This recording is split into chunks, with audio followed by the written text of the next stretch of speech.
নমস্কার বন্ধুরা, সুবলয় রান্নাঘরে আপনাদের স্বাগত। আজকের রেসিপি হচ্ছে আমার কলমি শাক ভাজা। আমার কড়াটা গরম হয়ে গেছে, দিয়ে দিলাম তেল।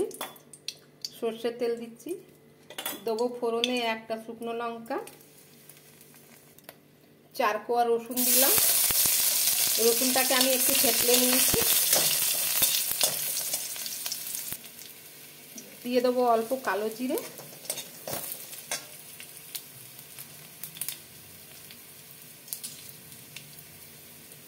দেবো শাক। আমি শাকটাকে ধুয়ে কেটে নিয়েছি।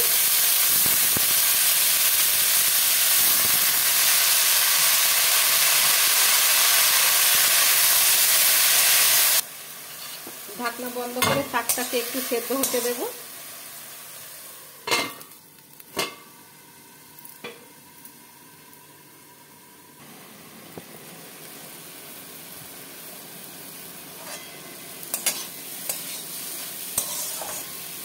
দিয়ে দেবো 3টে চেরা কাঁচা লঙ্কা,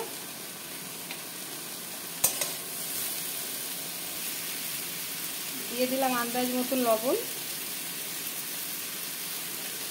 একটু নাড়াচাড়া করে এবার ঢাকনা দিয়ে বন্ধ করে দেবো, ঢাকা দিয়ে দেবো। আগে অল্প চিনি দিলাম। চিনি দিয়ে এবার আমি ভাজা ভাজা করে নামিয়ে নেবো, কেন কি আমার শাক সেদ্ধ হয়ে গেছে।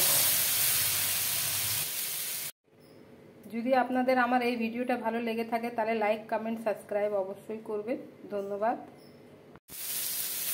আমার শাক ভাজা হয়ে গেছে, এবার আমি অন্য একটা পাত্রে আমার কলমি শাক ভাজা রেডি হয়ে গেছে।